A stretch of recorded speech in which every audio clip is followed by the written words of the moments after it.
Nit Doff dafa militer en un moment donné pour moi pour la bonne cause. Maintenant est-ce que pour moi la bonne question mooy est-ce que est-ce que àndoon ak opposition parce que da nga wax léegi dafa nekkoon ci proposition ñu woowee ko peuple bi. Donc ça veut dire que ñi mu jege woon ñooñu lañ gën a jàpp ni ñoo jege woon peuple bi. ñun ñëpp pourtant parce qu'il y a eu d'autres qui ont voté pour d'autres personnes. Et pourtant dans l'élan dafa continuer ànd ak ñoom dem ñu fal ko. à ses risques et périls parce que c'est personnel. à ses risques et périls. Parce que ñi mu àndal dafa gëm ni ñooñu mën nañoo jëmale réew mi ci kanam. Et li ko may mooy ils ont aujourd'hui la légitimité ñoom la Sénégalais yi fal.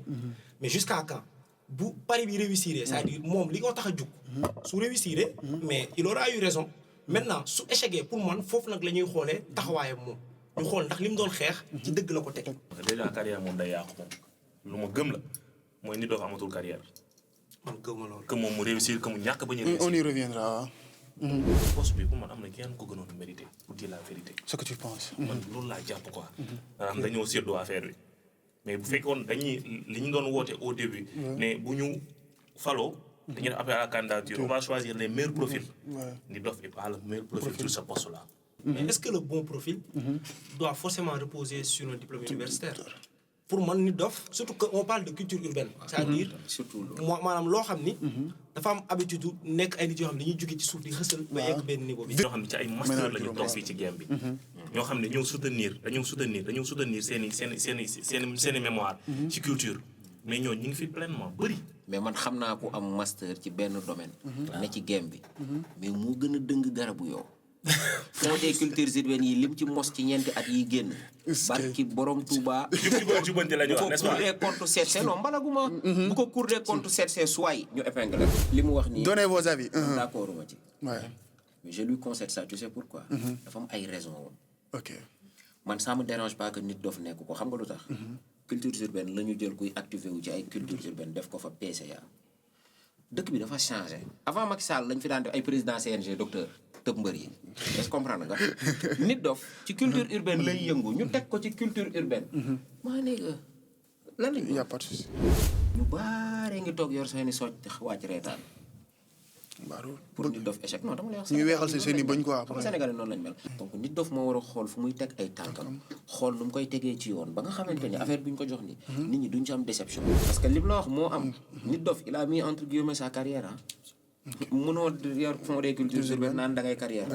àndul. mais nga bañ ko nga nang ko il a un statut. tu peux pas aujourd'hui parler des 5 meilleurs rappeurs du Sénégal. te doo wax Nit Doff. il a ce statut. Légende. Il a organisé des concerts yoo xam ni tey jii nga bëgg ko nga bañ ko mooy rassembler la crème du peuple sénégalais. Donc kooku pour moi remettre en question son statut de rappeur et de bon rappeur. C'est vraiment fausser le débat maintenant. Est-ce que mën na nekk PCA ou pas ça comme ni ko commencé wax on va attendre les résultats. Man personnellement j'aurais à choisir peut-être du moom laay tànn. parce que man comme je l'ai dit le fond c'est pas seulement le fond. des cultures urbaines. C'est le fond des cultures urbaines et des industries créatives. nee na rassembler. Nit Doff il est en querelle avec beaucoup d'artistes. comme qui. Fada par exemple. défaillant yi rek la xuloon nag. maanaam ñi ma xam mu leer ma ne Nit Doff dafa nekk en froid ak ñoom. ñu jëpp ay défaillant lañ. moom kay dama lay wax moom mu leer. ci ñu salteel rab bi lañ bokk ñenn ñi. fond des cultures urbaines ñi ko doon poco bonjoo mooy séddoo golo. ci lañ bokk. ñi jëloon rab bi di ko mbubboo dugal ko palais pour wax Macky Sall lu ko neex ci lañ bokk te li ma leen di wax xam ngeen ko man nag amoo problème mu wax leen ay tuur boo leen bëggee man damay wax dëgg bi parce que sama point de vue rek ka ma fi indi. C'est vrai que man aussi damay naan des fois. day nekk un peu dans l'excès. Par exemple des fois nga gis Nit Doff mu nekk dans une polémique avec quelqu'un et peut-être il le fait de bonne foi quoi intention bu baax ko ci dox a jug. mais pour man c'est un caractère qui doit régler aujourd'hui en tant que quelqu'un koo xam ne mooy PCA. maanaam pour dajale ñëpp. daf ko war a def. après nag du ñaax ki lee ay yenn problème yi muy am ak yenn ñi maintenant ñenn ñi nga xam ne day clashante ak ñoom loolu mënul ñàkk. parce que moom si boppam bi mu nekkee ci position boo xam ni yorul fond culture urbaine yi mais da ci doon wax xalaatam. donc pour moi les gens aussi doivent dire leur avis sur la question. Nit Doff il était en conflit avec Amdi Moustapha. Et ce jour boobu il était obligé de remercier Amdi Moustapha ou bien de lui présenter nan laa ko mën a tuddee sax féliciter ko ci liggéey bi nga xamante ni jot na ko def. est-ce que loolu ñu bëri dañuy jàpp ni c'est un manque de cohérence loolu noonu. man moom su doon man. su doon man. presso dama bëggoon Nit Doff ñëw rek dugal ko ko loolu man la. waaye nag. la vie cartésienne veut que. booy passation de service ak nit nga civilisé. y ay genre Nit Doff yi. barki Serigne Touba ay Nit Doff toog tëj làmmiñam sax ci lu dëgg da koo jàpp. Ah bon? Dari Bison jël na position. nekkoon Ah bon? na PS. Ah bon? waaw. À un certain moment, Daddy Bisson a été. waaw. mais loolu est-ce que tamit mën nañu ko reprocher. Mesdames et messieurs, nuyu nañ leen, j'espère que vous allez bien. Bienvenue dans votre première chaîne de cultures urbaines du Sénégal, Urban SN. Nous revoilà, 4e numéro, 4e sujet boo xamante ni dañ ko fas yéene teg sur la table ngeen wax ñu seen xalaat ñun aussi ñu wax leen seen xalaat toujours en compagnie de Touba Xewal pour ngeen bëggee affaire yu neex rek ay jus yu am solo ngeen contacter leen incha allahu rabbi mais di leen wax aussi ngeen continuer di partager di liker di commenter parce que votre avis aussi ça compte. Avant may exposer sujet bi sur la table damay bàyyi sama ndaana ñi nga xam ne tey ñoo fekk si plateau bi damay ki may njëkk a jox kàddu xës le cardiologue ziar naa la. Bamba ziar naa la. ci loo nekk ziar aussi gars yi ngi seetaan yëpp di ziar sama ñaari gars yi mbokk plateau bi. ici booy xës le cardiologue du Gain. koo xamante ne mu ngi bay waaram bu baax a baax ci hip hop Galsen gars yi dem leen suivre ko. à ma gauche aussi am naa koo xamante ni vraiment c'est un acteur culturel koo xamante ni il accompagne secteur musical bi nga xamante ni soit bu amee xam-xam en termes de connaissance lépp da koy partagé Babacar ziar nañ la.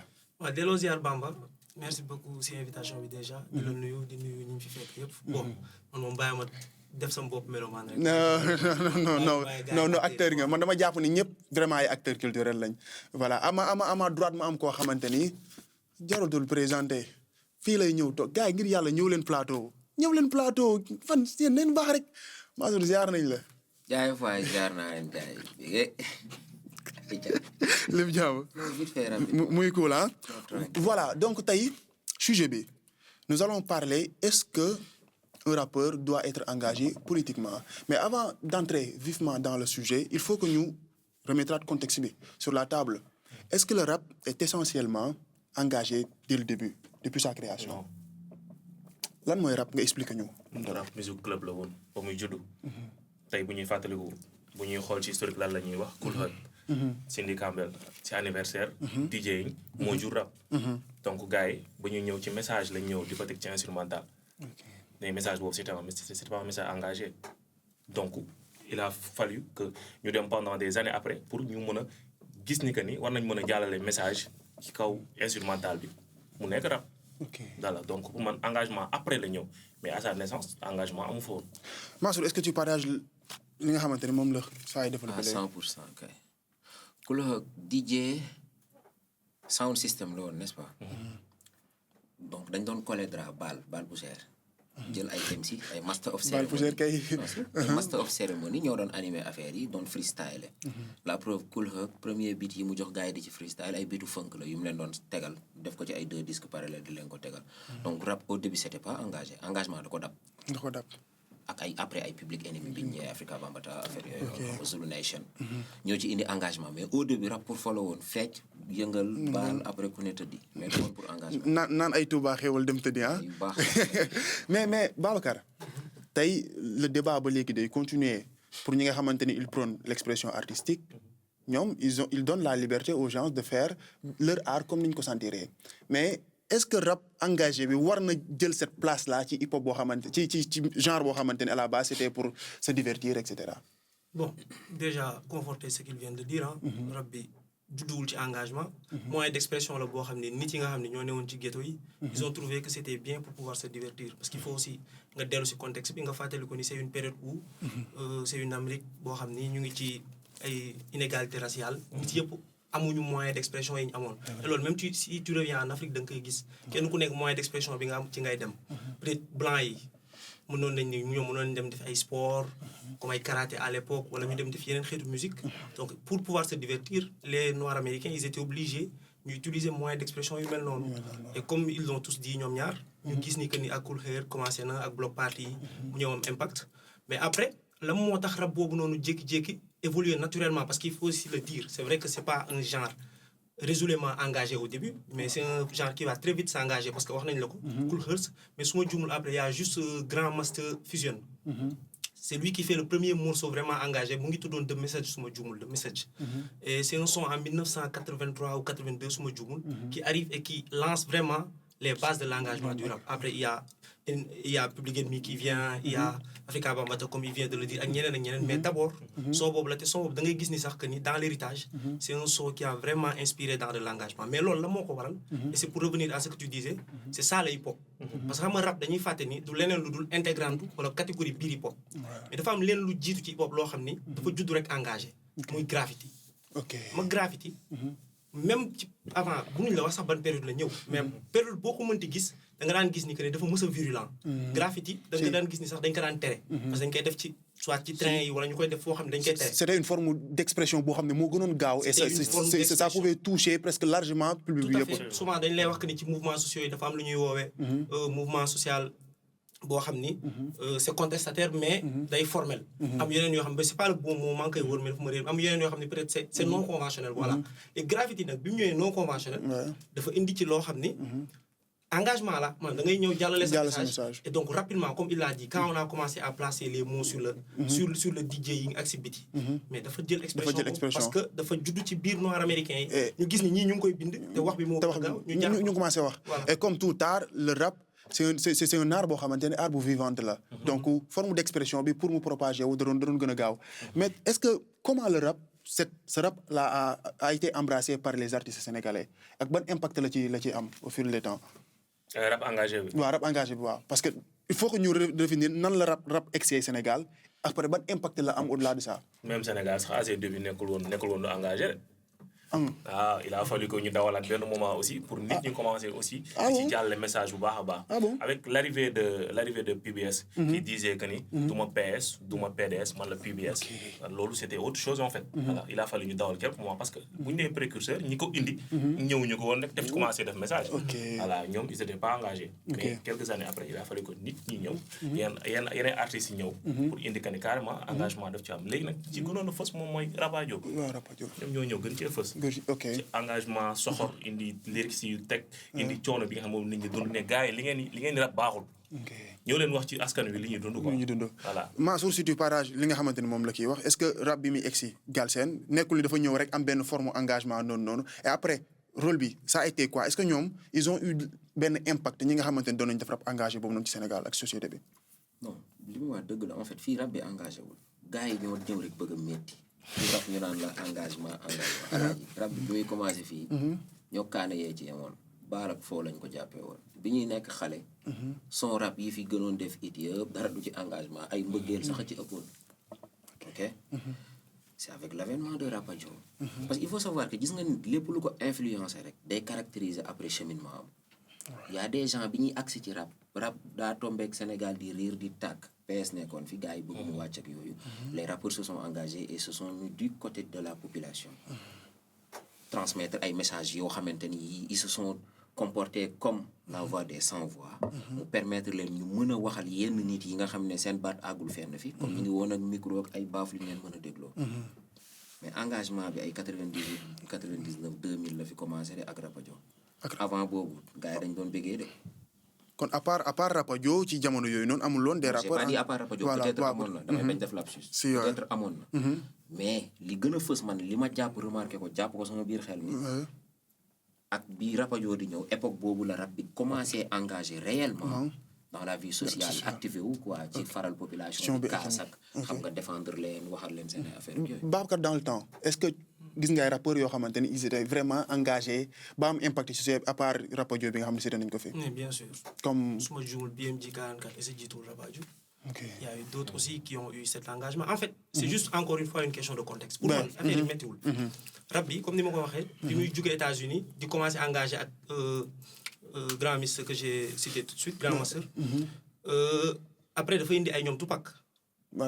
dafa indi après ñeneen ñoo xam ni vraiment dañoo yegsi ak esprit contestataire boobu noonu parce que comme je l'ai dit seen contexte moo ko laajul parce que en fait musique dafa am âme rap âme bi li tax mu am contestation mooy comme je l'ai dit ñooñ ci communauté yi ñu ko jëlee communauté yoo xam ne dañ doon dund ay difficultés yu tar xam nga gars yi très marginalisé par exemple boo jëlee benn Eazy-E bu ne woon NWA mu ñëw taxaw ne la foog de police kooku c'est parce que daf koy dund dafa dund période boobu ñuy rey ay noirs policiers yi di leen teg loo xam ne ci affaire yi da doon metti kooku il est obligé bu gisee loolu mu def ko moyen d'expression mu engagé wu. Alright. Et donc quand ça a commencé à se déporter parce que à partir de ay 80. rap bi commencé na génn commencé na dem France dem na fenn Sénégal mais am chance dañ ko teel a jël. En 80 am nañ ko maintenant pourquoi je l'ai rejoint un peu. sur le fait que ñëwul rek engagé. mooy qui pouvait se permettre de faire du rap en 80 au Sénégal. Alors que c'était une population. presque assez yoo xam ne dañu doon jóge ci yenn famille yu xaw a modeste yi. parce que il fallait nga mën a jënd cassette yi. il fallait nga mën a jëlee ay son yu imaginer xam nga léegi la internet am affaire xaar conteneur yi imaginer période boobu nga mënoon a am possibilité am son déglu ko. et donc pour man rap bi sax fii ça s'est déporté d'abord hip hop bi ça s'est déporté par le break dance loolu la gars yi di wax le plus souvent. break dance moo fi jiitu. après ci lañ dem ba gars yi commencé teg rap bi. mais effectivement il y a eu très tôt des gens qui se sont engagés parce que période boobu aussi dafa tombé contexte. Sénégal bëri ay mouvements sociaux. université yi. période boobu da doon tàkk. peut-être juste avant yi xawoon na yàgg tuuti ay booru 1963 64 amoon na ay grève mais yooyu yëpp. après dafa ñëw rappeurs yi commencé émerger mais c'est vrai que 2000. ou 99 jàpp 2000 pig la ci rapadio pig la mais duñu ne fi ci lay commencé engagé wu. pig la parce que su ma juumul ci la tombeek aussi période boobu ci la grève bi indi woon année blanche bi après étudiants yi gën a am jot période boobu dafa tombé rap explosé nag nit ñi dem bind affaire yooyu noonu j'ai même lu un jour si benn biographie Rapadio effectivement ñu wax que ni loolu ci li gënoon a rapproché ñoom kayit ak yooyu ci la bokk et puis rapidement ils se sont imposés dans la contestation mais oui c'est une musique qui a toujours été dans le divertissement et autrefois rap engagé comme yéen ko tudd jëloon na benn place hip hop Galsen nekk ci kaw bu baax parce que am na ñoo xam ne tey bu ñu leen xamee c'est grâce à leur engagement. bien sûr et ça leur permettait ci jamono ju ñu dund carrément de leur musique. mosuñoo dund ci musique. ah bon mosuñoo dund ci musique. occupé woon nañu esprit nit ñi mais dunduñu woon. carrément voilà ngay wax. il a fallu que sax ñenn ñi après ñu mujjee dem jëli position. ah bon Dari Pisson jël na position. nekkoon na PS. ah bon waaw. à un certain moment Dari Pisson a été. waaw. mais loolu est-ce que tamit mën nañu ko reprocher. mais on reviendra sur ce qui est maintenant. ci benn art boo xamante ni Mansour ci benn art boo xamante ni c'est pas forcé que le rappeur ou bien ki nga xamante ni moo koy def mu engagé wu.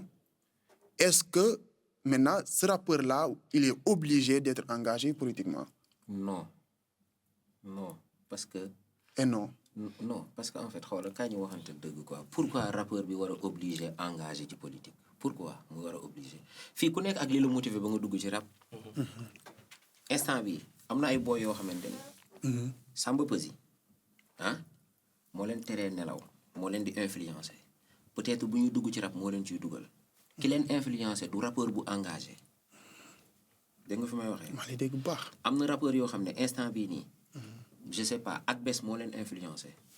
ok am na ñoo xam ne Gaston la Daddy Bibson loolu dafay am c'est-à-dire gis nga ki la influencé chaque jour mën na la diriger après ci cheminement bi ngay am mais l'engagement politique bi en fait en réalité li ñuy wax engagement politique sax da cee bariwul. am na ci nag ay quelques comme lu mu wax Daddy Bibson c'est vrai demoon na PS am na ci ay quelques yu dem fari fenn mais c'est-à-dire rapport politicien fii bariwu fii c'est-à-dire li bari mooy ñu engagé. comme ay genre Y'en a marre xeex nañoo ak Ablaye Wade wàcc na. après ñu def ñi nekk seen ay business. certes ils sont des fois en corrélation avec le gouvernement. job ci ay yenn affaires. xam nga taxul ñu nekk ay politiciens parce que man gisaguma rapport bu organiser meeting ne non. waaw voilà politique wuñ quoi. Babacar. Babacar, est-ce que le rappeur est obligé d'être engagé politiquement? Obligé, non.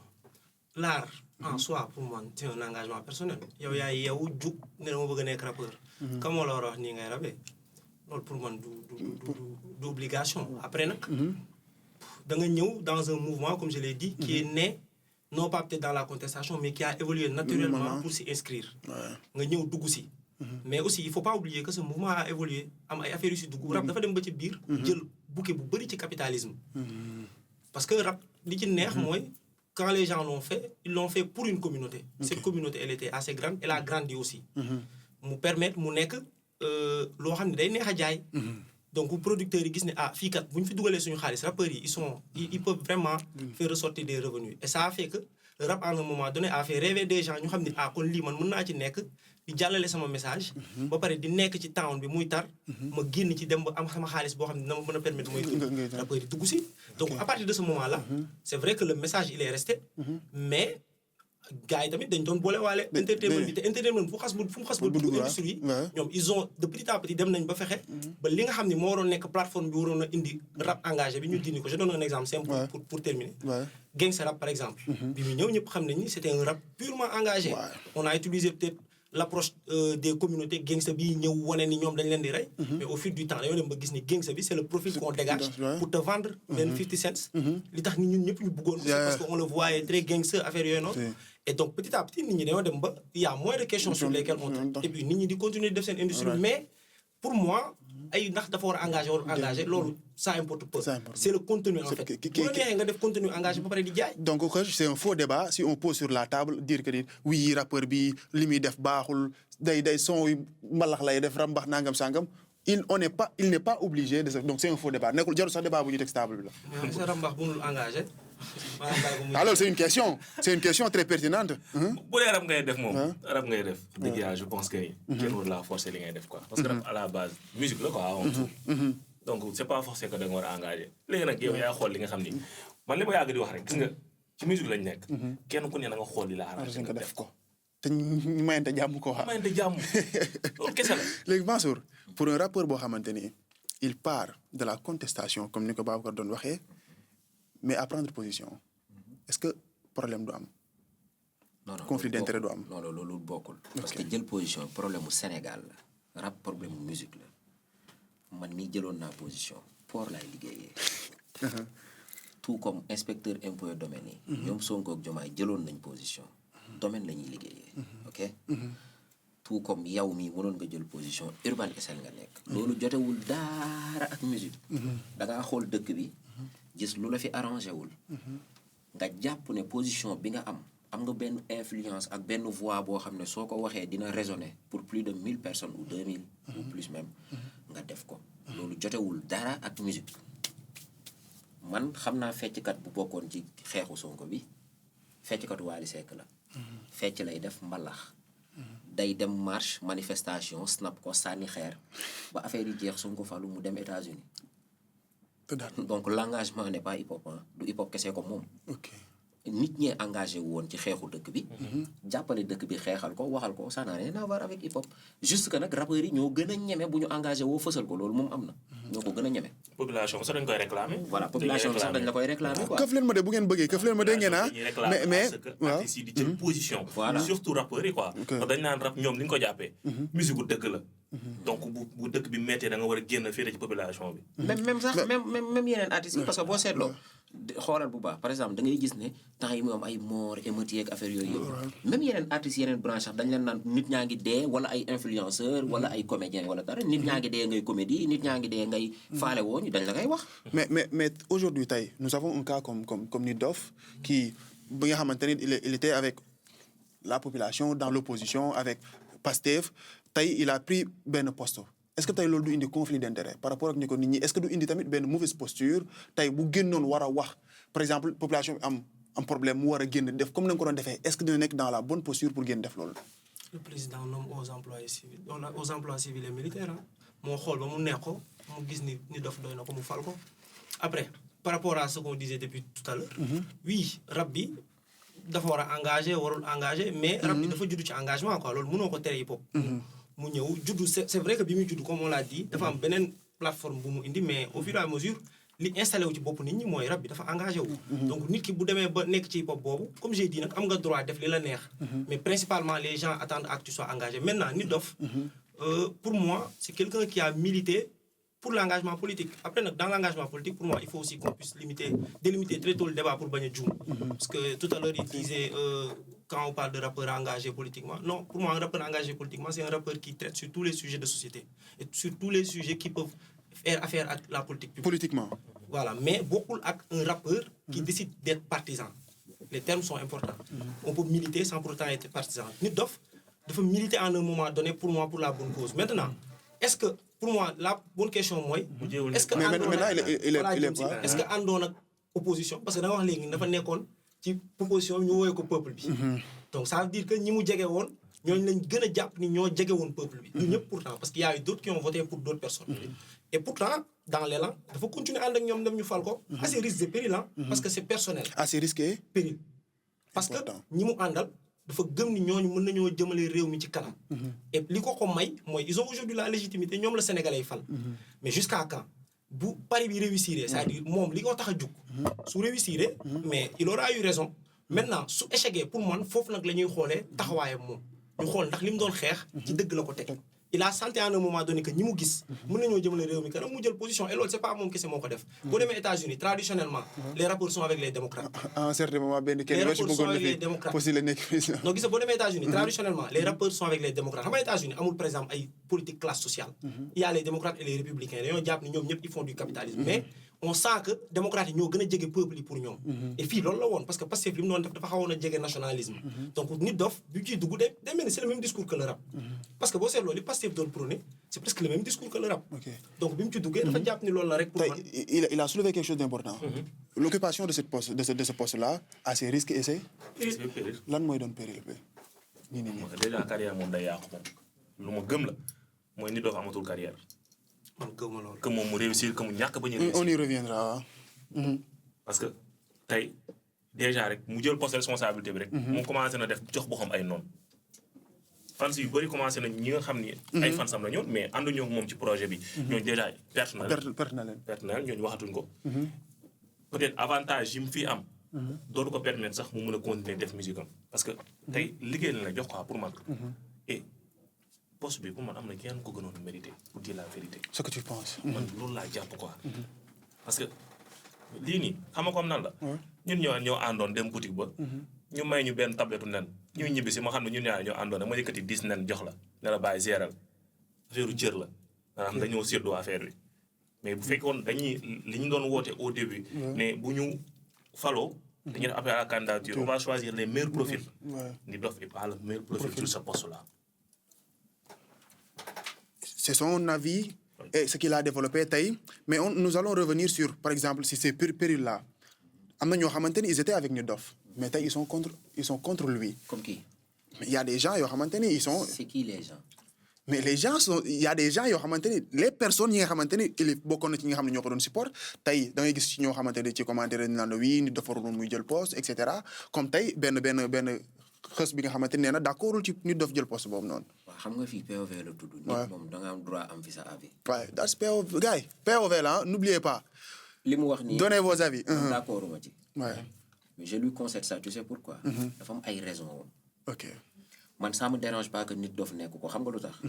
culture urbaine la ñu jël kuy activé wu ci ay culture urbaine def ko fa PCA. PCA presque surveillant nga da ngay dem di superviser di xool li fa xew. di ko mettre en régulation. important de soulever ça. ok ça me dérange pas man perso. c'est-à-dire bu ñu fa tegutoon Nit Doff du ma déranger gis nga man dama lay wax même bu ñu fa tegoon yow. wala ñu teg fa ñaar ñii kenn du ma déranger parce que ci culture urbaine ngeen nekk. maintenant moom problème fan la mën a situé wu. par rapport à la gestion. est-ce que comprendre c'est-à-dire moom na ko teg ci yoon parce que il faut nga comprendre que ne ñu baaree ngi toog yor seeni socc wàcc reetaan. pour Nit Doff échec non dama lay wax. ñu weexal si seen i bañ quoi. xam nga Sénégalais noonu lañ mel. xam nga tey xës mën na bañ a d'accord ak Nit Doff li ñu ko fa nommé. mais du ko yéene échec. am na ñoo xam ne nag moom dañoo bëgg mu échec. dama lay wax.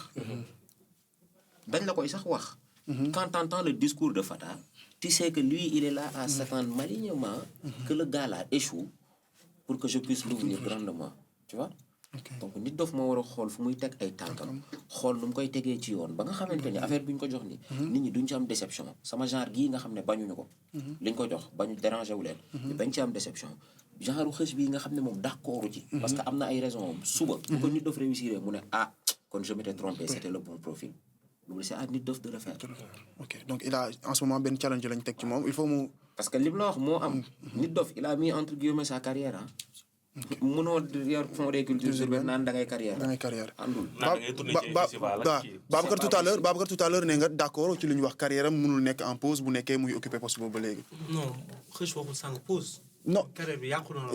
non carrière kay c'est fini. non il a mis entre loolu laa d'accord loolu c'est dur nag. loolu laa d'accord xam nga non c'est fini moom c'est dur.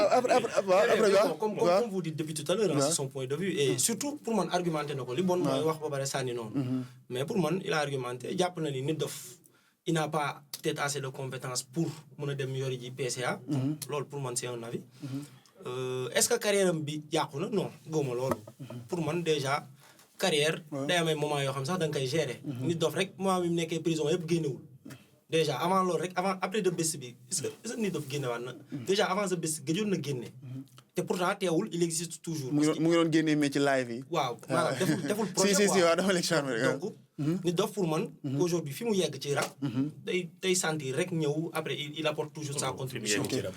non mais il a un statut au Sénégal. loolu il faut l'accepter quand même. mais ça reste beaucoup sax gis nga muy moom. non pas cantonner le débat sur sa personne. waaw non fa laay ñëw. pour moi c'est important qu'on le dise parce que on parle aussi de sa carrière. qui est un peu peut-être en jeu comme ni ma ko waxee par rapport ak li nga xam moom lañ ko jox mais par rapport ak li ñu ko jox man dama gëm ni nit dof dañ ko fekk fal ko président bi obligation de résultat la am ak sénégalais yi moyens yi moom mooy xool ni mu ko amee moom bu jàppee ni moyen bi ci nit dof la war a jaar ñun noonu lañu ko déglu seetaan ko kenn ku nekk mën nga am sa vie mais c'est à lui d'exécuter à la fin et comme l'a dit peut-être tantôt Mansour aujourd'hui c'est un challenge pour lui nit dof dafa war a def lépp ba li nga xam ni moom la sóobu mu am ci ay résultats maintenant nag ndax daf ko war a réussir grandement ou pas pour moi loolu moom vraiment il a un défi voilà daf ko war a jéem a xam na la moo ko war na ci jëm mais ndax war nañ ko fal wala waruñ ko fal ndax rappeur war na nekk ci ay institutions publiques moi je dis oui qu'est-ce qui empêche un rappeur d'y être Youssou Ndour y a pas plus de 10 ci ginnaaw ministre important mais on va y revenir mais Heuch tey la position de Heuch mais ma laajte dara s'il te plaît fond fonds des cultures urbaines bi lan la chaque année benn fonds bu ñuy jël rek distribuer la ko noonu.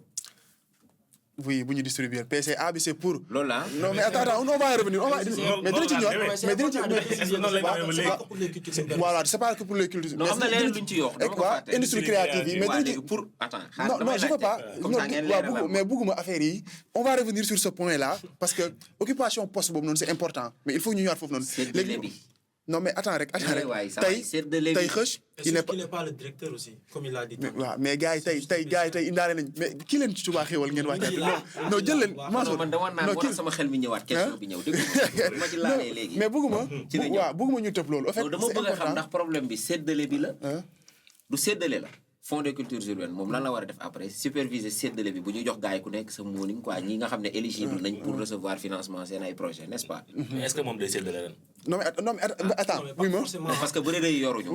non xaaral rek Mansour xaaral Heuch dama bëgg ñu répondre ci lii pare parce que parce que non suñu ñaari nante yi bingo bi nga yoruñu gars yi tey ñoom ñoo bëgg a def émission à la place Mansour léegi da nga ma may ma poser samay question baal ma xaaral ma naan non mais li la ngeen wala boog mais Touba xéwal yi xoolal na ci def beneen variété parce que gars yi dafa mel ni bu yëg bisaab kiiwul jinjeer non jinjeer est-ce que wóor na yéen ñi ma gis nii Heuch ñu ci bëri sa position tu n'es pas d'accord tu penses que il a pas les compétences pour nous gérer ce poste là mais d'autres pensent que ni aussi c'est une question d'opportuniste affaire yooyu dañoo dem pour récupérer yow est-ce que position déjà tu le partages c'est Bamba man je suis pas contre que ñu jël benn rappeur jox ko ndombal tànk rappeur normalement war nañu am rappeur yoo xam dañuy dem ci kii bi ci assemblée nekk ay député waroon nañ ko mën a am. non mais kaas yi moom xanaa gars yi ci ay baar lañ koy def ngeen ah monsieur le président. riime quoi ba tey mën na nekk ba tey mën na nekk man gëm naa tradipraticien nekk député Cheikh Bara Ndiaye tradipraticien la. waaw tradipraticien mën bu nekkee député. on est pas représenté là-bas amuñu benn artiste rappeur bu nekk wax assemblée. dëgg fa ne yàlla mais nag tey man suñu demee bay fal. benn artiste di ko jox yenn ndombal tànk yi. man j'aurais aimé qu'on choisisse les meilleurs profils quoi sincèrement. mais pour yow lan mooy meilleur profil. meilleur profil. tey jii nii am na ñoo xam ne. am juróom ci question bi waaw. am na ñoo xam ne ci ay master la ñu toog fii ci game bi. ñoo xam ne dañoo soutenir seen i mémoire. ci culture. mais ñooñu ñu ngi fi pleinement bëri. mais man xam naa ku am master ci benn domaine. ne ci game bi. mais moo gën a dëng garabu yow. fonds des cultures urbaines yi lim ci mos ci ñeenti at yi génn. barki borom Touba. jubanti la ñu wax n'est-ce pas bu ko Cour des comptes seetsee non mbalaguma. bu ko Cour des comptes seetsee suwaay ñu épinglé ko. Cour des comptes kon na njëkkee ci fonds yi jot a génn ni. waaw fonds yi jot a génn nag moom dama dëgg la lay wax quoi. man d'accord naa la li nga wax quoi qu'on choisisse un bon profil. mais est-ce que le bon profil doit forcément reposer sur un diplôme universitaire. pour man nit dof surtout que on parle de culture urbaine. c'est-à-dire maanaam loo xam ni. dafa am habitude nekk ay nit yoo xam ne dañuy jóge ci suuf di xësal. ba yegg benn niveau bi. vécu bi da ci am solo nit dof pour moi c'est quelqu'un qui met en place Guns Out. nga bëgg ko nga bañ ko mu xeex taxawal tey jii loo xam ni sur le plan peut-être pas industriel laay wax mais businessman Mais parlant. ouais, c'est industriel, c'est industriel. gën saa Voilà. la fi def. Non, mais pour moi, grave, amul problème. def ci dara, mais nga fi pour dire que je suis, hein. Mais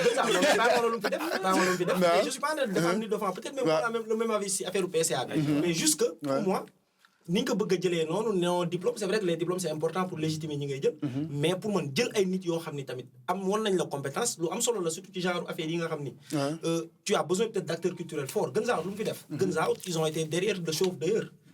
Chauve d'ailleurs c'est le plus grand concert du Sénégal nga bëgg ko nga bañ ko yaa ngi koy wax sànq Nit Doff dafa gu fi ba yegg benn niveau mais nga bañ ko nga nang ko il a un statut. Tu peux pas aujourd'hui parler des 5 meilleurs rappeurs du Sénégal te doo wax Nit Doff. Ouais, c'est une légende. Il a organisé des concerts yoo xam ni tey jii nga bëgg ko nga bañ ko mooy rassembler la crème du pop sénégalais nga bëgg ko nga bañ ko il a des albums yoo xam ni sur le plan musical pour nga gis lu ko fi tegg Sénégal problème la it bi gën a rëy Sénégal man je le dis c'est Nit Doff qui le fait c'est ragal du jéggi raay amul concert booy dem te duñ ko teg donc kooku pour moi remettre en question son statut de rappeur et de bon rappeur c'est vraiment fausser le débat maintenant est-ce que mën na nekk PCA ou pas ça comme ni ko Mansour wax on va attendre les résultats man personnellement j'aurais à choisir peut-être du moom laay tànn parce que man comme je l'ai dit le fond c'est pas seulement le fond des cultures urbaines c'est le fond des cultures urbaines et des industries créatives bëri na ay nit yoo xam ni ils militent dans ce domaine et des fois qui sont même pas célèbres siwuñu mais qui sont très bien et qui pouvaient servir mais peut-être jàpp naa ne casquette Nit Doff dafa am solo parce que PCA aussi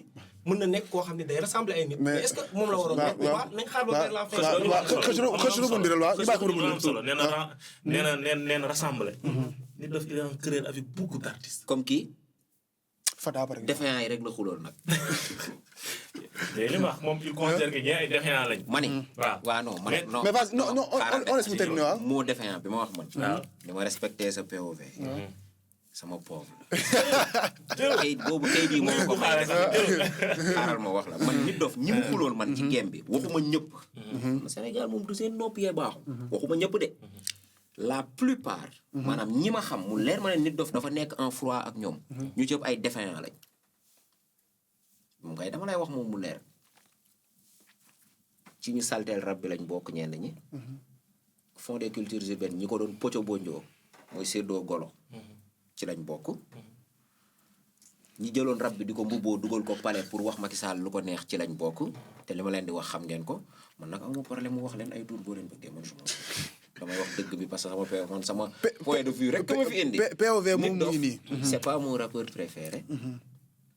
Nit Doff je vais pas dire que day réussir li muy def wala dara. mais je sais qu'il est resté authentique de 2007 à aujourd'hui. ba mu génnee clash am bi muy clash ay ñoom Fata ba tey.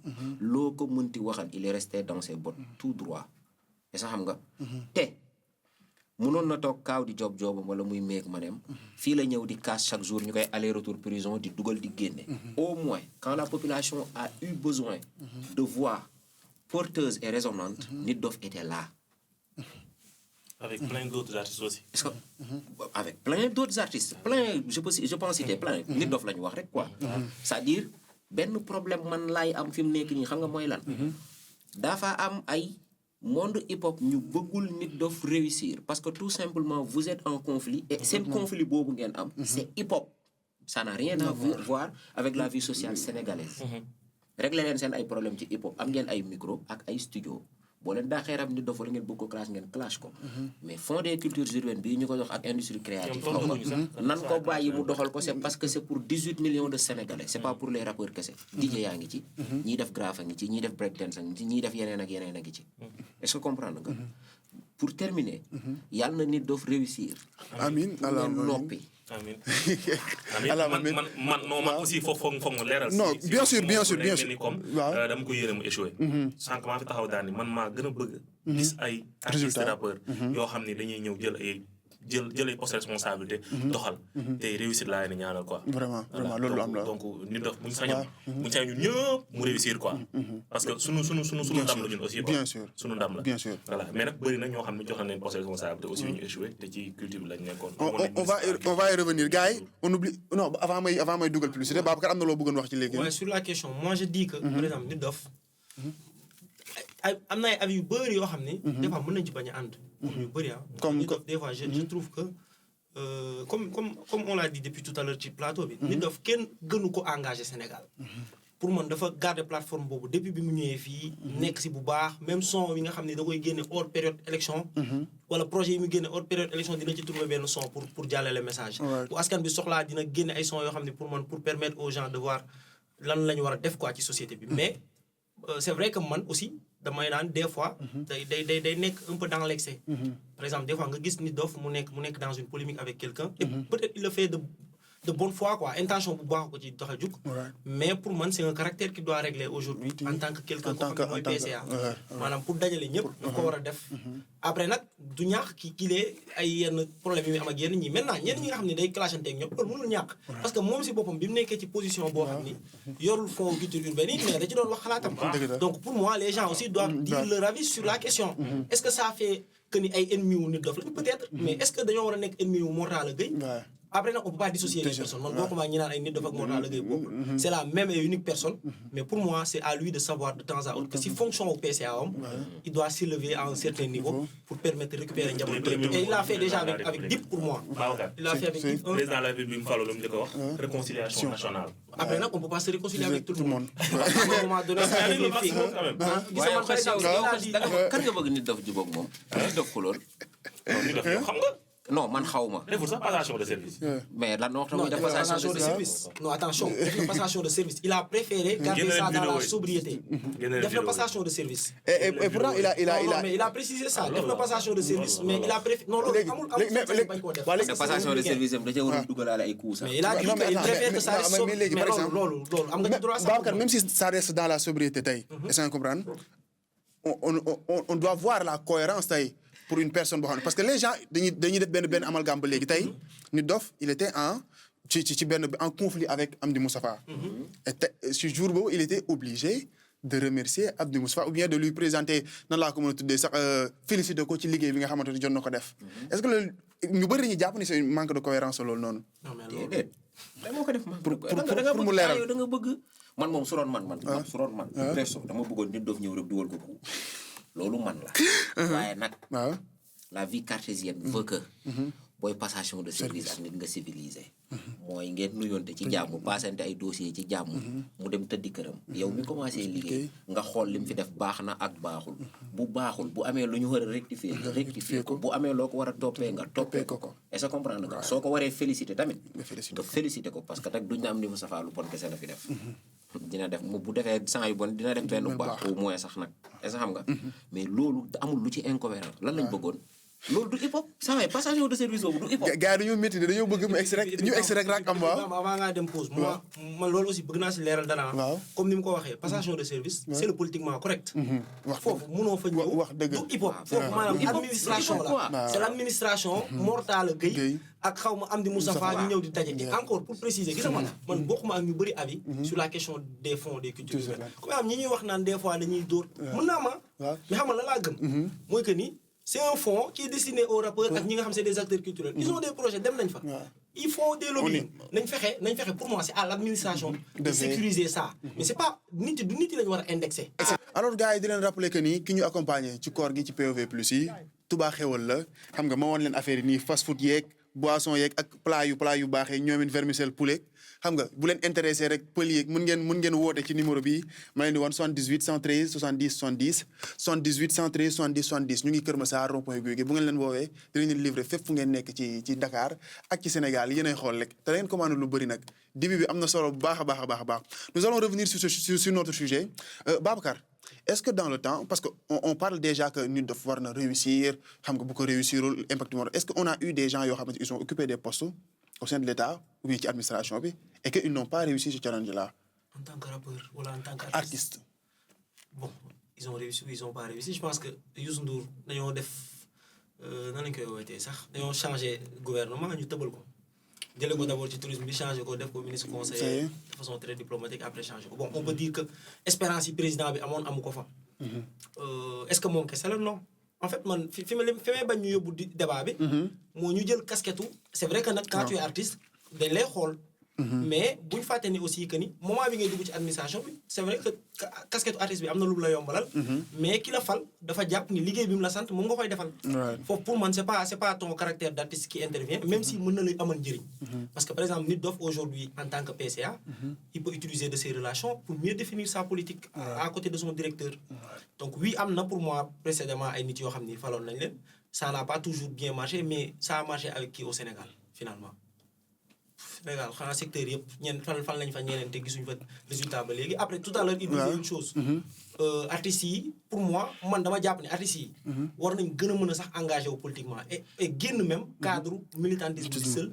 mais ñu nekk ay partisans sax ci seen i bopp am même jour mos naa déglu Fou Malade muy développé benn sujet bu grave mais je sais pas pourquoi il est jamais allé au bout de cette pensée.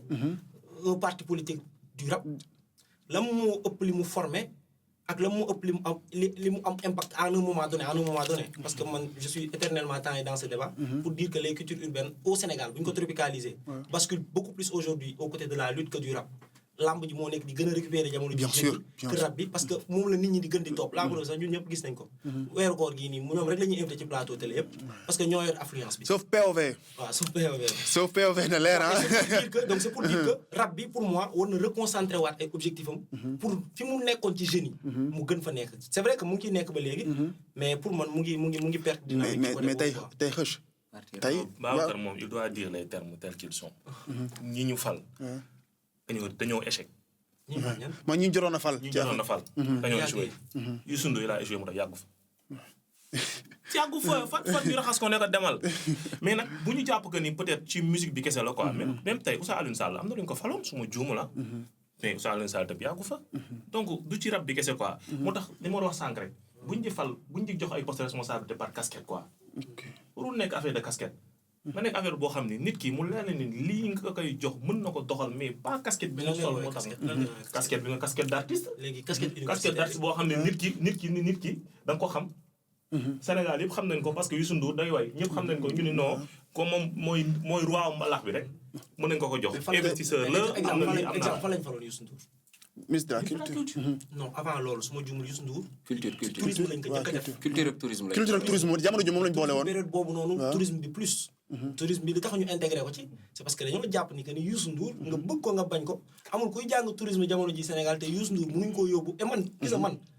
jamono jooju noonu ànduma peut-être ak nguur bi ñu faloon sax. j'étais très jeune j'étais pas d'avis période boobu mais teewul moi je trouvais que ni Youssou Ndour en tant que ministre du tourisme. c'était une très bonne plateforme pour attirer. maintenant ndax la moo tax matérialiser ou loolu moom la. parce que en fait xam nga la moo waral pour man bu ñu fal leen rek nga mën a am. présomption que ni day def liggéey bu baax. xam nga yaa ngi naan casquette. mais pourtant man dañuy fal ay nit ndax dañoo am casquette universitaire des fois ñu fal nit lan lañ leen njëkk a wax non kii ak am xam-xam. ñaata yoon lañ fal Sénégalais fii nit boo xam ne ñun xamuñu ko de xam nga lan lañ. c'est important oui ma c'est important de c'est important. vas-y après léegi à la fin pourtant. balaa sama question vas-y. ah mais bien sûr. et pourtant ay niveau doctorat la ñu yor. tu vas revenir xam nga Ismaïla Madior Fall. Ismaïla Madior waaw xam nga ko noonu. gaa bu leen dugg ci waaw vas-y waaw. xam nga Lat Diop noonu. ñooñu c'est des intellectuels malhonnêtes. Macky Sall xam nga. intellectuels malhonnêtes nga nekk di cité fi. maanaam xam nga lan laa la bëgg a wax. laisse-moi ma wax la. Macky Sall ingénieur géophysique la maanaam lépp luy nekk ressource di dugg nekk ci sous-sol. or pétrole gaz diamant yooyu noonu xeet yooyu la jàng. yor ci Petrosen directeur fi ñuy gérer pétrole Sénégal nekk fa directeur nekk mine industrie. pare yor intérieur xam li réew mi di laaj. nekk premier ministre xam nguur yor assemblée nationale xam luy exécutif ñu def ko président mu wulli ñu bañ nooy daw génn. gis nga des fois da ngay jël koo xam ne il a pas le profil cartésien intellectuel nga teg ko mu doxal ko. c'est assez important nga. le problème Nit Doff affaire mën na ko doxal s'il a la volonté de doxal ko. Lula da Silva bu Brésil ouvrier la. Zelensky comédien la woon. est-ce que xam nga affaire bi volonté la. gis nga gars yi nii ñoo la gën a xam luy dox affaire bi volonté la c'est-à-dire li intéressé nit ñi mooy bu ñu nee les cultures urbaines ont 3 milliards par exemple. 3 milliards yi dem fidèlement fi mu war a dem. après derrière mu am suivi. bi ci war a topp pour ñu xam ne fii la dem effectivement dem na fa. lii la jariñ. Nit Doff loolu mooy mission. dina ñëwaat ci loolu pour ñu gën a leeral loolu mais li ma bëgg ñu revenir aat mooy question de nan laa ko mën a tuddee sax crédibilité tey yaa ngi doon wax ni que tey Youssou Ndour à un certain moment génn na ci postam bi mais il était partisan ci Macky Sall dem na ba récemment def na benn émission avec The Hustler mu génnee mu wax fa gars yi dañ ne ko non ce qui lim ñuy wax nii c'est pas la vérité et cetera est-ce que boo occuper ce poste là de PCA plus tard maa ngi ko doon soulever sànq ci première partie émission est-ce que di nga am crédibilité bi génn taxaw di wax te pourtant yow fi nga bokkoon est-ce que échec nañ wala échecul mais est-ce que crédibilité dina la topp tey. nguur gi falul nii ñoo gën a ragal critique Sénégal dalee am ba léegi sincèrement nguur gi falul ñoo gën a ragal critique. ñoom maanaam ñoom laa voté la. et man gëm naa projet bi. mais man nag su may wax en fait sama. si dama jël takku bien sûr bien sûr sincèrement je suis comme ça. bien sûr. ñoo gën a ragal critique. tey Cheikh Omar Diagne rek doy na exemple président Diomaye daa def moom mu wax. président Diomaye defaat mu wax kenn baalu ko donc je pense que ni ku la ëmbal sa sànqal ëmbal la sutura quoi. munoon toog ci kaw branche garab ba pare di ko scier tey commencé déjà rek bon d'ici peut-être 3 ans ou 4 ans parce que instant moom dañ leen di may temps ñu liggéey. bien sûr mais nit dox. 4 ans. ah mais luñ ci xaar 4 ans yi. non ñu ngi liggéey ñu ngi commencé liggéey loolu ko koy waaye yàq 24 ans nga toog. waaw mais reviens sur la yàq 24 ans. waaw reviens sur la question. am na 12 ans la yàq. waaw Macky Sall yàq 12 ans muy 24 ans. waaw moo tax 24 ans mënuñu ko defar ci 1 an mënuñu ko defar ci 2 ans. attention wuy ma yéen seen débat yi fi ngeen ko bëgg a yóbbu man reviens sur ma question crédibilité bi est-ce que dina ko mën a garder ba léegi. non lu ma naqari de. du wax bay crédible sax. du wax bay crédible. mais ñu def on l'a vu récemment sur Facebook sur le cas de Fata. ñan lay waxal. dama lay jox benn exemple bu simple. yaa ngi suivre page Facebook Nit Dof. non pas tellement. non c'est simple mës nga gis page Facebook Nit Dof page Facebook am. bien sûr. gis nga photo profil am ñan ñoo nekk ci photo profil Nit Dof. Assimi Goïta ak xaw ma kan. maanaam. Nit Dof il te montre clairement que moom.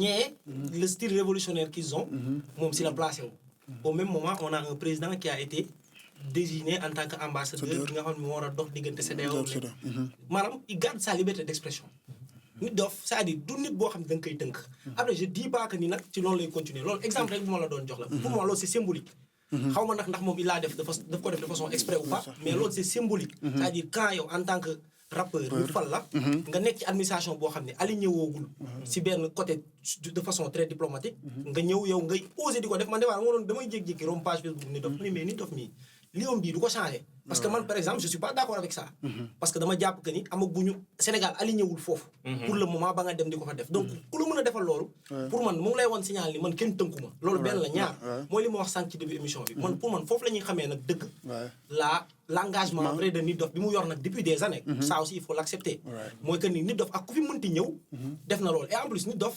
sànq ñu ngi koy wax xam nga dafa am ñaari façon engagement politique par opportunisme ak bu sincère ñun ñëpp gis nañ fi bu affaire yi yëngatoo nga gis benn booy dem uti ci benn caméraman ñu filmer ko mu génne wane ni dafa engagé alors que du dëgg alors que à côté tu vois un Nit Dof boo xam ne peut-être mu ngi ci depuis des années nekk sur le terrain mën nga ni sax Sonko da koo fekk si sur le terrain Sonko daf koo fekk si sur le terrain l'engagement ay baatu xut bi muy génn boobu Nit Dof gars yi xamuñu sax ay Sonko ñun xamuñu ko donc pour man léegi nag li ñu koy xaaree mooy est-ce que quand on arrivera à la fin bu gisee ni lii doxul loolu ñaanuñu nag mu bañ a dox mais bu gisee ni lii doxul est-ce que dina am fitu taxaw ne ni ma ko doon waxee gars yi doxul mais espérons de ne pas en arriver là parce que Sénégal moo mérité wul loolu quoi yàlla bu mu wax parce que yàlla bu ñu yegg foofu parce que réew mi waaye yow ban eeru défaillant la Nit Dof vraiment non mais en fait c'est-à-dire c'est une question de position rek question de position la ay genre Nit Dof yi barki Serigne Touba ay Nit Dof toog tëj làmmiñam sax ci lu dëgg da koo jàppul. non da nga koy gis nii sax da ngay gis ay. maanaam dafa am ay nit yoo xam ne am na nit yoo xam ne nag far mën na lu ne. non ba xaaral ma expliquer la. ce qui soulève c'est important. mi ngi soog a far. ce qui soulève c'est important. kaay ma wax la. pourtant dafa far ak Sonko depuis des années. Nit Dof maanaam far ba egsi si. nekkul militant mais nekkoon na maanaam ci nguur gi moo tax may wax. waaw mais defal ndànk saay nañu waxante dëgg nag. ayca. suñuy defar suñuy wut ministre transport logisticiens yi lañ fay yóbboo ñu jàng transport logique bu ñuy lijjanti ministre napp gi ñu xool ña ca spécialisé ministère des sports kañ fa teg ak kuy activé wu ci monde sport la yàgg ci ministère des sports yeeg yooyu ok dëkk bi dafa changé avant Macky Sall lañ fi daan def ay président CNG docteur tëb mbër yi est-ce que comprendre nga Nit Doff ci culture urbaine lay yëngu ñu teg ko ci culture urbaine maa ne lan lañ y a pas de souci. mais docteur mën na nekk ci lamb ji doxal. non exemple rek laay joxe je veux dire Nit Doff teg nañ ko foo xamante ni ci loolu lay yëngatu waaw par présomption de bonne foi mën nañu jàpp waaw mën na jàpp voilà quoi ñu waxee man d'accord naa de man par exemple man maa ngi koy wax sànq man si j'avais à choisir man xam naa d'autres profils je vais peut-être taire des noms mais je connais d'autres profils qui ne sont même pas célèbres c'est-à-dire su ma ko doon lim da nga naan mais kii ñuy wax ni ñan la mais gëm naa ni ñooñu bu ñu leen joxoon culture urbaine am nañ tey jii ay stratégie yu ñu war a demee fe mais ça ne veut pas dire que Nit Doff amu ko man damaa gëm ni ñooñoo ko gën a am mais waxuma ni Nit Doff yow kan nga gis loolu laay wax yow kan nga gis li nga wax ni loolu laay wax non on laisse me développer non xaaral Nit Doff mënu ko waru ko yow man dama ni la xam naa ñeneen ñoo xam ne jàpp naa ne ñoo ma gën a yéen ñaar ñi yow da jàkkaarloo ngaa jàpp ni mais nangu nga ne am na ñu gën profil déedéet waxuma am na ñu ko gën de am na ñu ma gënal waaw non am na ñu ma gënal waaw man naan Touba xéewal comme ma ñoom waaw déwaalee seen débat man naan sama Touba xéewal foofu du sax ma naan am na ñu ma gënal c'est même pas kon yow xam nga yow xam nga am na ñu ma gënal ak am na ñu ko gën xam nga différence bi bien sûr cool bien sûr je sens que xam naa là où il va en venir mais après mais je xam ne sentir naa ne am na fu mu bëgg ñëw kii mais xam naa après lañ koy waxtaanee mais li ma bëggoon fi ma bëggoon ñu rebondir mooy tey xëch nga doon wax jàpp mais tey yow mi nga xamante ne sa position c'est assez différent ban opportunité la ci ban impact la mën a am ci hip hop bi ci le fait que Nit Doff un artiste occupe ce poste de PCA là ban impact la ci mën a am. impact bi est-ce que duñ ko juger ci réussite am pour man parce que déjà on s'est senti très concerné que ni un artiste boo xam ni ñun ñëpp hip hop Galsen reconnaître na ko quoi mu ñëw yor lu mel noonu on s'est senti très concerné ñun ñëpp donc pour man impact bi bu réussir day mel ni hip hop moom moo réussir quoi sincèrement donc pour man ci fi ñuy gën a impacté daal nañu xaar résultat yi ñëw voilà man si laa gis que ni impact bi fa la Mansour yow tey ji nii ban arrangement loolu lan la mën a arranger hip hop bi man max la man su ma waxee sama dëgg xam nga la moo ci sedd sama xol li ñu ko def PCA benn affaire leer na ma ne yenn grand vautour yi nga xamante yan grand vautour Mansour waaye xam nga leen man saay xam nga fi PV yi wax naa leen fi seeni tour xam nga bu ma topp di cité seen tour demee damaa joteeg ñoom nag da jotewuma ak ñoom dara mais am na ay grand am na ñoo xam liggéey nañ de am na ay non am na liggéey mais y a des vautours yoo xamante ni fii lañ nekkoon Fonds des cultures urbaines chaque année ñu dem mos ci ñii 2 ñii mos 3 ñu dem taxaw fële naan ay restructuration studio ay studio yoo xam ne baaful beeg micro yooyu lépp soog boolee matu 500 millions ay 500 millions est-ce que xam nga leer na ma ne man ñooñu amuñu fitu yóbbu seen dossier bu valable ci Nit Doff man rien que ça rek sawar naa Nit Doff nekk fa le fait que Nit Doff son profil ak ni ñu ko xamee nit ñi duñu sax oser jël dossier boo xamante ni conforme ñu koy yóbbul. tu sais dans la vie da nga am ay appréhension ci nit rek jàpp jusqu'à preuve du contraire. mën naa jàpp ne Babs mi il est digne et intègre. mu leer ma ne suñ ko joxee suñuy 1 million. jàpp naa ne su fa Bamba demee pour bëgg a fooyee 1 million dina ko ne jaaral nii. est-ce que comprendre nga. ferme loolu. rek tax na ma sawar ci Nit Doff nekk fa. parce que alaaji man liir naa listu affaire yi damaa jël sama temps dem xooli ko toog di ko xool jël ci ay heure di ko liir gis naa ci bërëde yi liñ ci def yëpp de A à Z. mais loolu kii di wax. Mansour di wax. man fi ma koy rejoindre rek. mooy dama gëm ni booy tànn nit fenn. ñaari la war a accumuler. dafa war a am aptitude yi am attitude yi. aptitude yi pour moi c'est tout ce que tu as comme compétence. diplôme mën na ko firndeel liggéey bi nga liggéey mën na ko firndeel. l'attitude que tu as pour moi c'est par rapport à ton comportement et ton caractère et effectivement Nit Doff comme moo sañ a taxaw Sénégal ni Nit Doff dëgguwul quoi après comme ni mu waxee nag dëggu ak ñàkk a dëggu suñu leeroon duñu jël nit fal ko mu def ñu ni ñuy def pendant 12 ans donc da nga ciy am njort mu rafet te Nit Doff tey jii pour moi maa nga wax sànq amoon ay opportunité gars yi kenn gënu ko ci woon a crédible pour dem peut-être wuy ji tey jii pour man nguur gi wala dara defu ko à un moment donné donc mun nañoo jàpp ni fi ñu ko teg ak yi mu yàgg a kaas moo ci gënoon jekk nag yi mu ci doon yàgg a kaas moom xam am na yu bëri yoo xam mu ngi ko doon kaas si ça se reproduit on saura que c'est lui qui a manqué pour nous d'intégrité loolu benn la ñaareel bi nag mooy ça me permet de faire benn crochet pour revenir sur ce que dit tantôt Mansour ci liste yi gis nga man je suis contre ay nit yoo xam ni vraiment doylu wuñu képp kuy nekk ci accumulation man bon loolu c'est personnel man gëwuma accumulation je l'ai toujours dit je pense que ñun ñëpp en tant que jeune bëgg nañ tey ji développer am lu ñu am mais am nga ku nekk say affaire yoo xam c'est personnel bien sûr mais gars yi koy def xam nga la moo tax je ne les blâme pas man je dis que tant que c'est légal tant que c'est légal. awuma problème ak ñoom. surtout mais li nga wax c'est important vas-y. awuma problème ak ñoom. parce que man xam nga kan laa fal. waaw man président de la république laa fal. ma ni ko par exemple man en tant que un amoureux du rap en tant que mélomane. bëgg naa gis kat sama rappeur di avancé mu ne ma ok tegal naa leen fond des cultures urbaines. au début avant muy yegg si ci. épique bi teg naa fa kenn jox naa ko fond bu dëgër milité nañ ñun xeex nañ fu ne def nañ ay post Facebook wax nañ lu nekk pour au moins ñu yokk fond bi yokk nañ ko teg na fa kenn na ko gérer gestion bi permettre nañ ko mu ubbi déclinaison yi di teg ay stratégie pour affaire yi dox su kooku ñàkkee fayda ba nit mën di ñëw di déposer ay dossiers yoo xam ne jaarul yoon te après les cours de justice ne font pas le nécessaire pour régler loolu non man pour man on ne doit pas attaquer ceux qui vont aller chercher ça surtout des fois s'ils le font de façon très légale nga loolu souci xam nga si la de façon légale le souci mooy fan ngay teg ni yow ñii li nga leen di wax parce que gars yi gis li ñuy wax naan non fonds yi lii fonds man j'attends man ba léegi man yàlla dafa def ni fonds yi la moo tax du ma ci sori peut-être moom am na chance su gis ko man ba léegi gisaguma audit wala rapport bu wane ñii ñu wane ay vices de procédure yu mu def bañ jox ko ci maanaam nga sentir que ni dafa am tey ji ku newoon ci biir fond bi di ko gérer ak koo xam dafa récupérer ñu déggoo mu am entente ñu joxe xaalis man gisaguma yooyu moo tax du ma ci wax moo tax gis na du ma tooñ ñi nga xam ni dañoo dem en tant que gis man su ma newoon rappeur les bénéficiaires yow ça va quoi man su ma newoon rappeur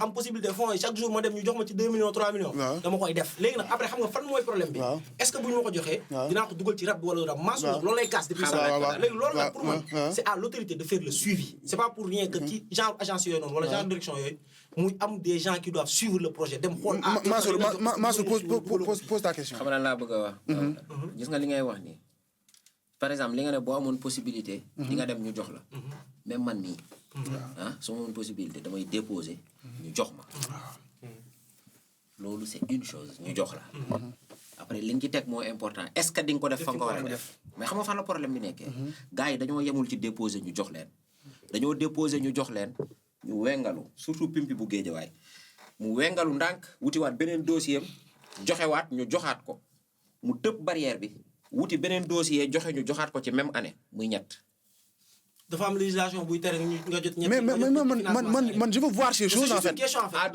dëgg la li ngay wax non mais xam nga problème bi nekk mooy li ngay wax problème de doylu parce que en fait xam nga may wax léegi loolu noonu Mansour mais tey loolu am fa lay ñëwaat loolu pour moi c'est personnel xam nga loolu lan la Mansour mii kat am na ay valeur ba war a xam ne lii bokk naa ko ak ay nit du ma ci jël loo xam ni wax dëgg yàlla sama xel mais bu fekkee c'est un capitaliste dans l'idée mu ne man saa lii war naa ci mën a utiliser teg samay affaire surtout que ni mais Babacar là où se trouve le problème Babacar moi je vais donner xam nga dama lay jox benn exemple fu ma laat ñu bëri dañ koy attaquer souvent ci affaire fonds yi je suis pas pour lui am na affaire yu bëri yoo xam ànduma ci mais gis nga xam nga dañoo nekk di wax sur un sujet on parle de quel sujet on parle de l'engagement politique xam nga engagement politique mënoo cee génne les questions carcérales bien sûr parce que c'est des politiques carcérales yoo xam ne dañ koy mener bien sûr fu ma laat waxuma la état bi de mais dem na ba réussir maanaam dans le monde des organisations ce qu'on appelle se positionner dem na ba positionner wu ba bu ñuy wax adduna bi jamono ji Sénégal ku fi war a ñëw di wax sur la question carcérale boo yegsee fu ma laat lañ leen njëkk a mettre en contact kon xam nga kooku pour moi su gisee ay projets yoo xam ne mën na ko mëne ak rab bi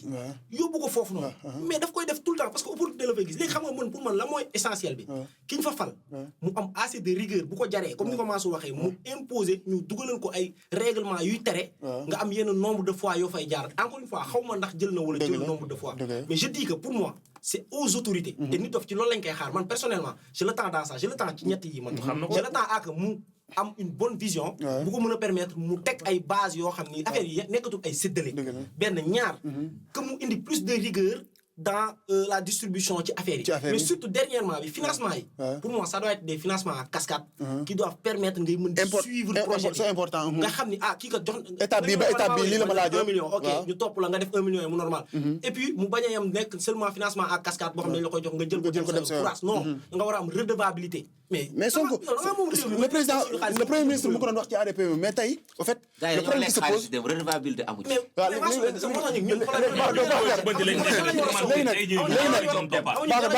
Babacar ñi leen seetaan Tafa la te xoolal non avant Tafa yi kii il faut pas limiter la gestion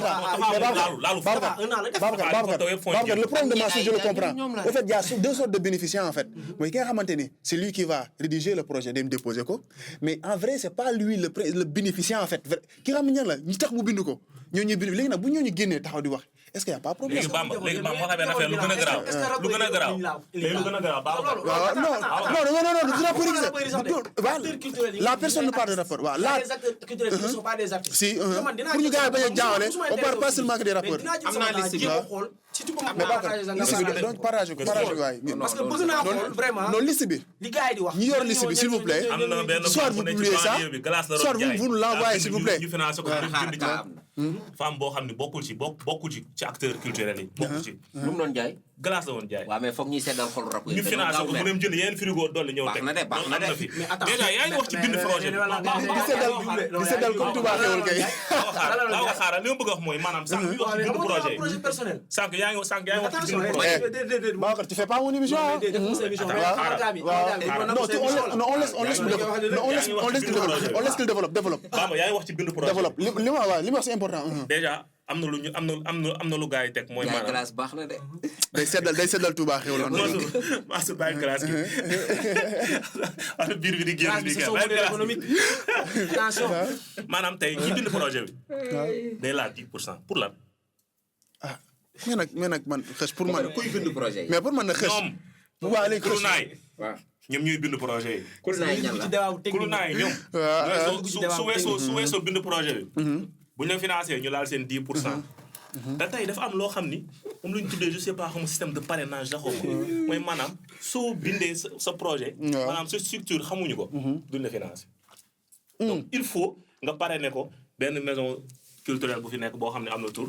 mu xool ne ok Urban SM oui je vous connais yéen moom da ngeen di am quoi. war na am de waaw. maanaam fond bi li ci nekk yëpp. fond bi li ci nekk bindum sax moo bari te gars yi mosu ñoo bind. am na ñoo xam ni fii. fii la Kër Massar dañ leen a financé 2 millions 500. ñu jël compétition bi yóbbu ko fële get bit. est-ce que. am na ñoo xam fii dañ leen di financé fii Kër Massar fii la gën a maîtriser. am na ñoo financé fii ñu jënd oto di ko dawal. xam nga ci. baax. on va pas l'émission tire presque à sa fin. C'est important ce qu'on est en train de développer tey. man lenn laay ñaan nit dof bu ko mënee. nit dof bu ko mënee. mooy nañu auditer fonds yi fonds yi xam ne moom moo weesu. xam naa leen nar a dal mais duñ ko def loolu problème bi. xëch xam naa leen nar a dal tey gars yi tey muy Mansour xëch ak Babacar bu ma tëjee émission bi dañ maa nar a kil man xam naa loolu. parce que non jeexagul mais il reste quelques questions rek pour que ñu ñëwaat ci suñu parce que ce qu'on est en train de développer c'est très important. kan mu ko ne ndax bu soo leen jot fond ñun bu nekkee li ñuy wax POV moo tax du jot fond gaaw jot fond parce que plateau là ne risque pas de se terminer ci at bi wala ci weer bi day continuer voilà et je vous invite yéen ñi nga xamante ne yéen ñu seetaan si vous avez des avis voilà yéen ñi nga xamante ne yéen ñu suivre si vous avez des avis ci sujet bi nga xamante ne ñu ngi ko teg sur la table mais ngeen participer ci donnez vos avis avec des arguments mais aussi avec du respect je pense que c'est important gis nga une personne qui a une idée war na mën a joxe idéem sans pour autant mu dépasser qui que ce soit donc loolu c'est important c'est POV on attend vos retours par rapport au sujet bi ngeen joxe ko et continuer à partager c'est important mais li ma bëggoon laaj yoon tey Babacar si tu étais un rappeur est-ce que di nga engagé wu politiquement est-ce que di nga def politique di nga bokk ci ay parti ou pas. est-ce que damay engagé wu politiquement wala damay. est-ce que da ngay partisan est-ce que da ngay nekk partisan. est-ce que damay nekk partisan non loolu moom wóoruma sincèrement. parce que man dama jàpp ni. liy def nit partisan sax. c'est des contextes yoo xam ne des fois day xew ci sa àdduna quoi. mën nga xëy mais est-ce que damay engagé wu politiquement oui. parce que je l'ai toujours été et dama koy nekk et comme le disait Mamadou Dia pour man loolu du droit devoir la c'est important devoir la pour kenn la même question pour yow damaa jàpp que ni la plupart du temps ñun ñi ñuy gis ñëpp ñu nekk ay partisans parce que musique bee doxul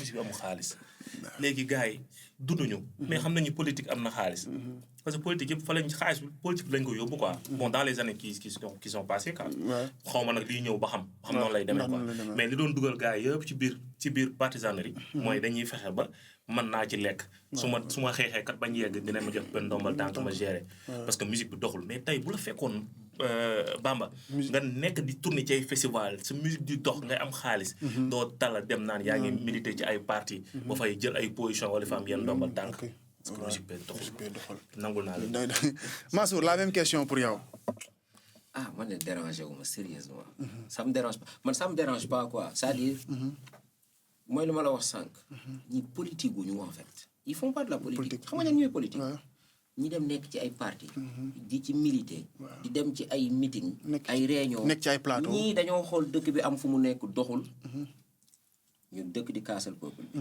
la preuve instant bi ñu toll nii gisoo benn rapport opposant ci li ma foog gisaguma ko man képp gisoo kenn kuy génn naan way nguur gi li ngay def du yoon déggoo ko gars yi loolu rek lañ naan kaasan li ngay def du yoon Macky Sall moom moo ñu lii woon ñu jàpp la tëj comme ni dof Peut-être un Rifou, si je me trompe pas. Hein. Ah, mais Karim- Rifou, il est. Hein?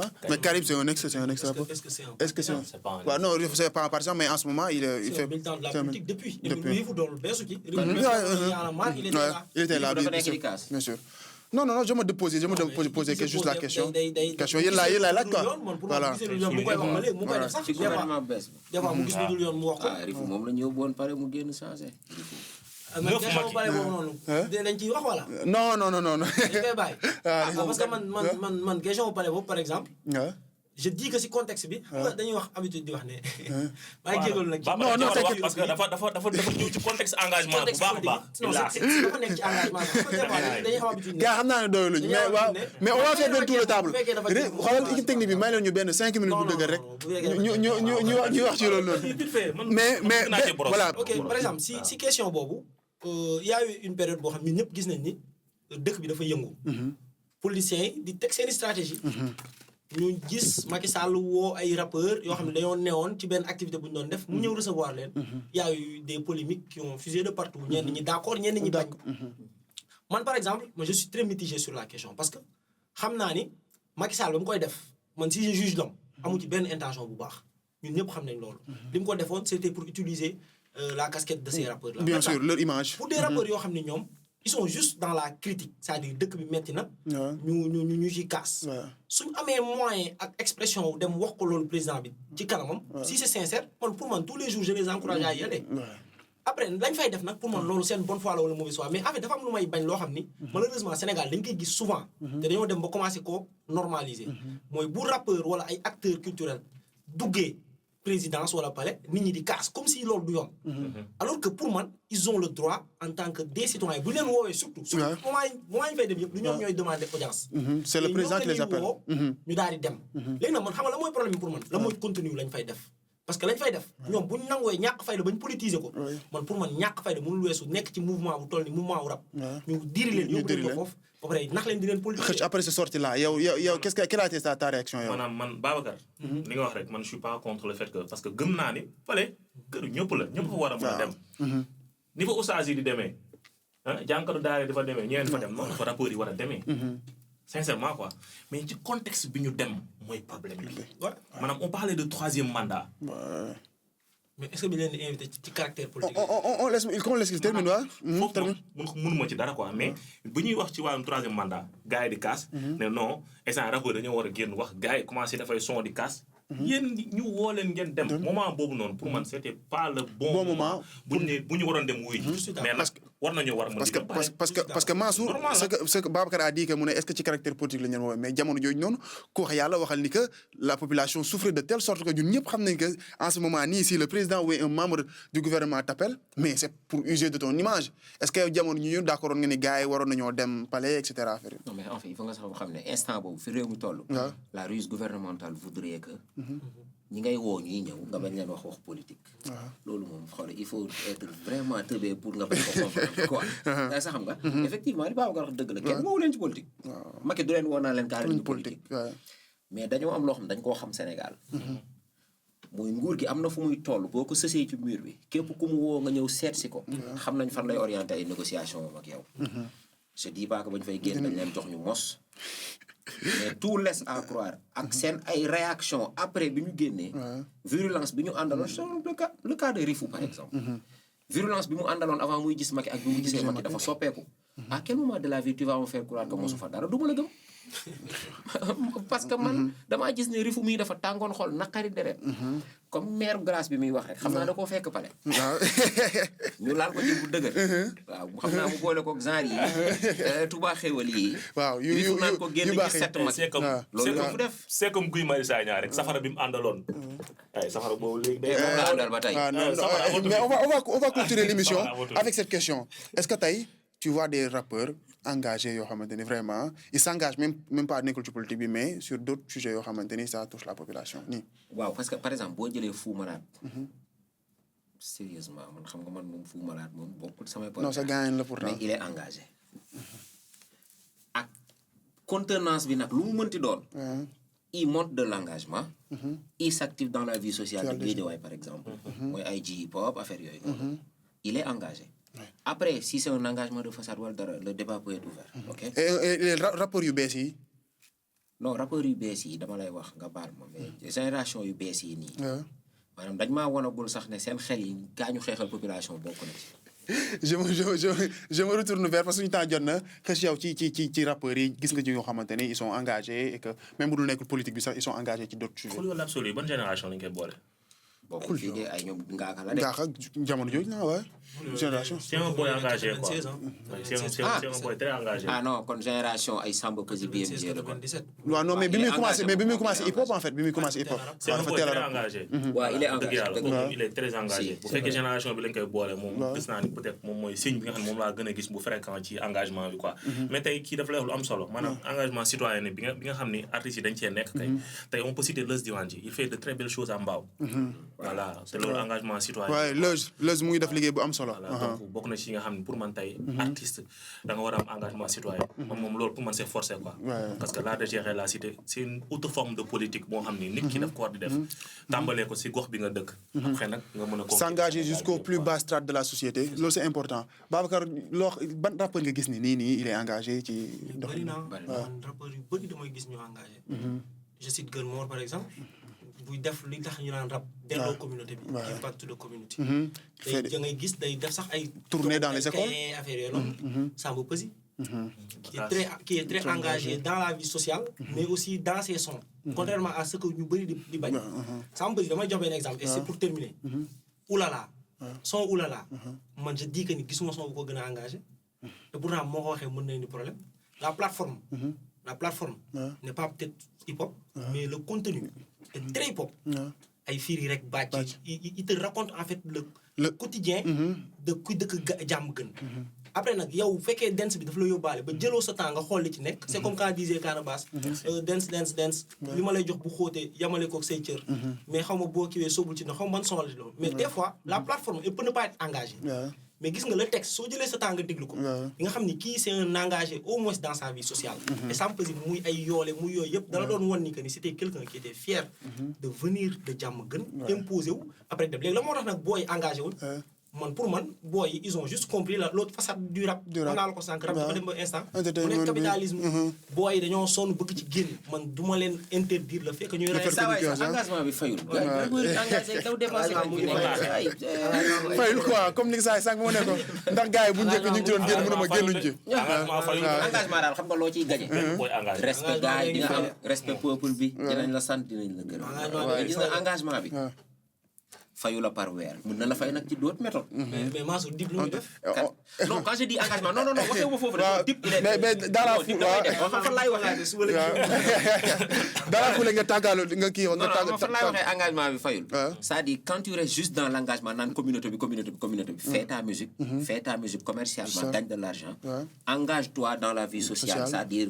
mën nga sax lijjanti booy basket sa koñ whatever you give back to the community comme lu muy wax est-ce que tant que yaa ngi def giving back sa community tu es engagé même boo doon fekk booy petit camp nga wutal leen balak yooyu di leen régler dem koñ bee gérer leen ay camp caax ak yooyu tu es engagé ci société bi yaa ngi yokku dara waaw loolu c'est important c'est important ñu bàyyi la nga tàggatoo PV bi neex na mosuma def bu neexee nii gaa xam naa wax naa ne bëgguñu mu jeex ñu bàyyi la nga tàggatoo kontaan waaw affaire yi am na solo de wax dëgg yàlla Babacar affaire yi nice ak Mansour Bamba yow cher nga quoi j'ai bien aimé l'échange bi quoi en tout cas merci kii moom du ma ko remercier moom gars yow jàpp sax Urban SN la bokk fii laa bokk am na contrat xoola nee na am na contrat ci mercato bi jëlaal nañ ko ci merci pour ta disponibilité xëy ñu bàyyi Babacar nga tàggatoo waaw mais jërëjëf jërëjëf merci pour le cadre d'expression yaa ngi bay sa waar je pense que loolu rek a ci am solo comme ni nga ko waxee rek point de vue la argument contre argument la. et puis surtout argument ak argument la. te gis nañ ne loolu la donc di la sant merci pour l'invitation. En tout cas, merci pour ta disponibilité. 20 secondes, s'il te plaît. Parce que Kër Massar laa dëkk tey su ma toogee fii aussi. On te donne cette opportunité. Tu- Bëggee waa Fils Rap war naa wax Ça, gars yi, ah. aussi ci Kër Massar quoi par rapport à la culture. Par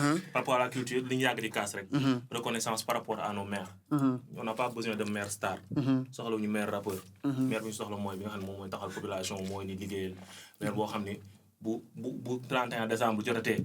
ngeen bàyyi seen artistes yi ngeen di wër leen fay million te favoriser artistes yi nekk fii nii ñooñu noonu. seen waa ko ñoo leen defay star. ngeen def leen seen i boy ay star quoi. et faites de telle sorte que aussi mettez-les dans de très bonnes conditions. avec un cadre qui leur permettra de faire leur musique. de faire leur art de faire la culture autrement. te loolu mën ngeen ko. bu ngeen ci jàppee rek da ngeen koy def quoi loolu leen yomb la. ma lay invité aussi samedi incha allah je vous invite. ci sunu ndogu yi. Inch'Allah. voilà au niveau du foyer des jeunes. Inch'Allah. en tant que coordonnateur de l'association.